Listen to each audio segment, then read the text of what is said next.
name is Emmanuel Kondowe. I work for School of Nations Radio. My question is about looking at the challenges. The Minister of Gender looked at the issue of those that are taking care of the children, doing it voluntarily. And in education, you're saying that the instructors, it's about 500 quads. My question is that all when it comes to the challenges that you're facing to reach out to the EFA goals? Or do we have some other major challenges that we can say, apart from those two ministries, we have some of the challenges that are critical that need to be addressed right now?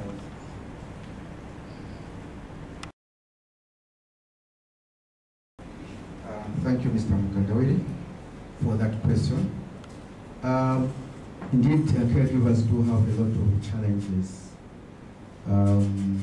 One of the challenges that I could also highlight right now is that most of them are not trained.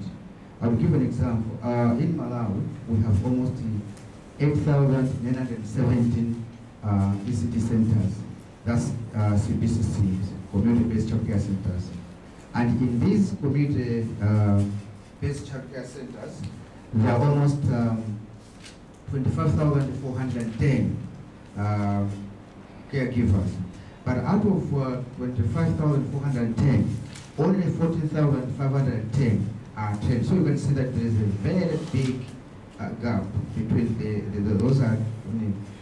between the trained and untrained. So the difference is big, which means only very few children access quality services, which is provided by these trained caregivers. So it is a wish of the ministry to ensure that all these caregivers are trained so that they are able to create conducive environment for early learning and stimulation for child survival, growth, and development. In a way, we feel we also address or reduce Millennium Development Goal number 4. Thank you. Let me touch on the generic challenges from the presentation that we had here, which was stated before for this press briefing. I think one of the key challenges is to do with financing, inadequate financing in the sector. You will note that the Dakar Declaration makes a strategic call for member states to contribute 20%, a minimum of 20% of their total national budget towards education.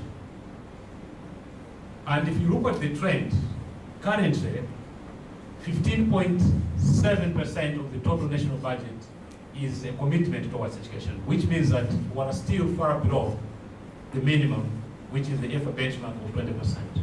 So I thought that is a key issue. Of course, measures have been put in place to ensure that we take care of the gap.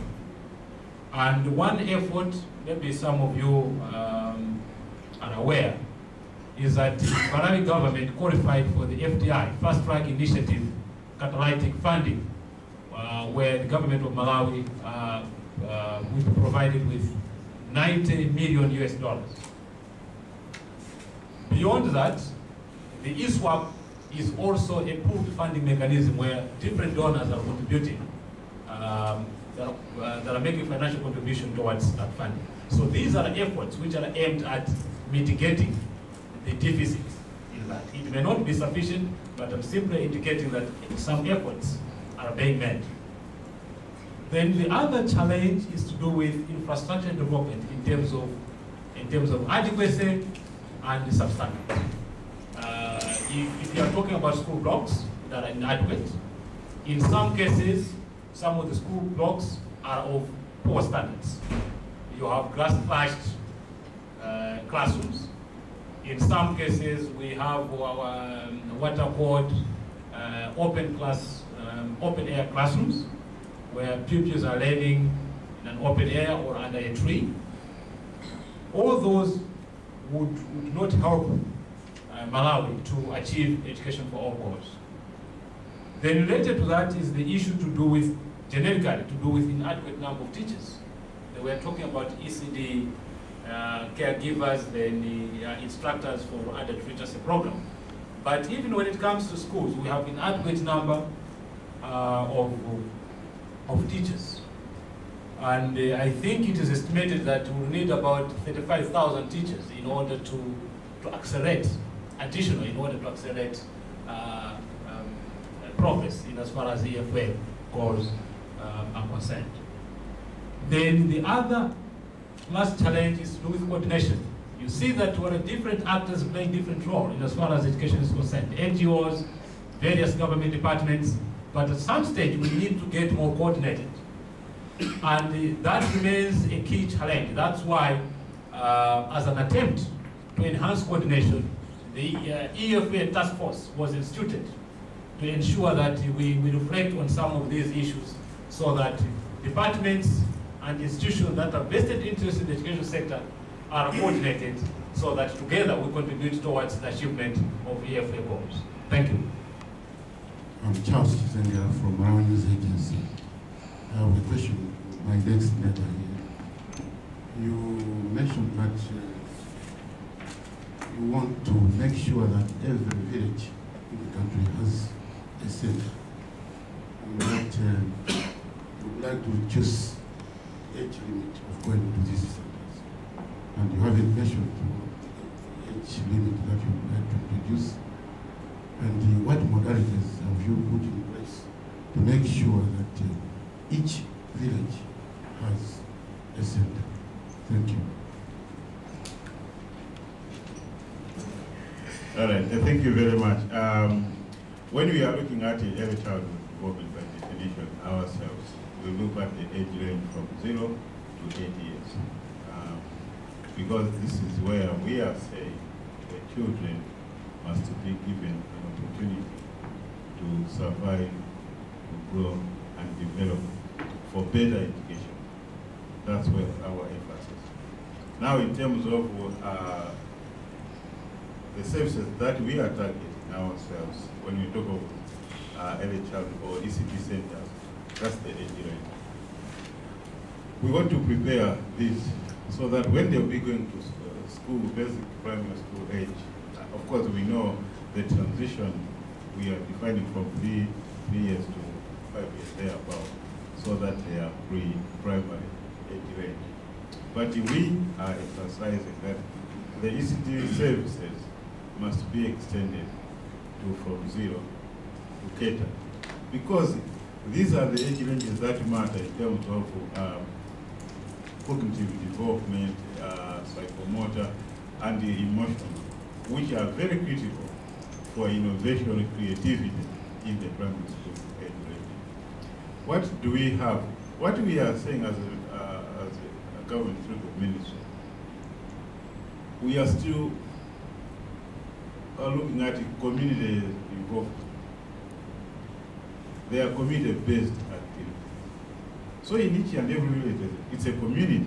And therefore, we are saying, as a community, they must prepare their future taxpayers, lawyers, name them from that particular age range. So the strategy is simple. Is there a community? Yes. Are you preparing your children to become future leaders, productive citizens of Malawi, better Malawians? Yes. So our strategy has been simplified, like each and every community. And therefore, as my colleague has said, as the ministry, we have developed what we call child protection makers. And we have made sure that each and every constituency has a child protection maker to ensure that he or she is an agent to stimulate the communities to adopt. From Joy Radio. I wanted to find out if the group had looked into the issue of legislation on compulsory education as one way maybe if Malawi could achieve on EFA goals.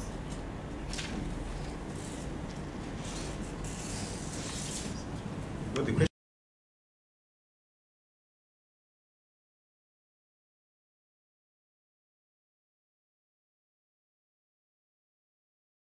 Thank you. The group did not necessarily reflect on the issue of compulsory education.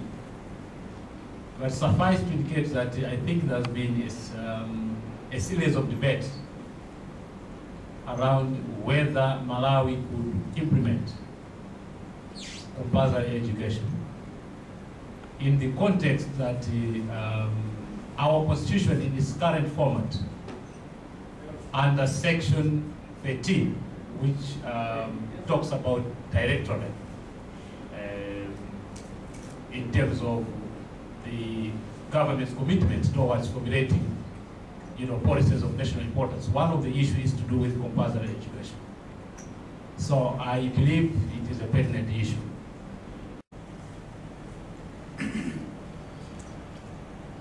I am Patrick Mulekano from Guardian newspaper.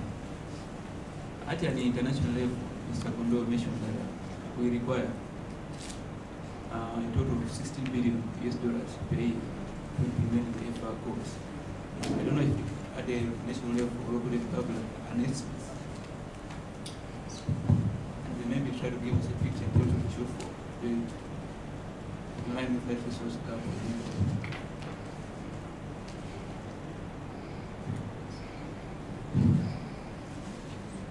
Maybe to answer that one, that is why it was recommended that at least if countries were to commit something in the region of 21% of their annual budgets to education, then they would make great strides. Currently in Malawi, Mr. Kondowe talked about 15, but if you add other education-related services, then you are talking of 24%. So it's quite a commitment, and that's why we have Malawi has qualified for the fast-track initiative. Thank you again, members of the press, for making yourselves available, and also thank members of the EFA Working Group for also making yourselves available and for answering the questions which came from members of the press. Thank you very much and have a nice and blessed afternoon. Thank you.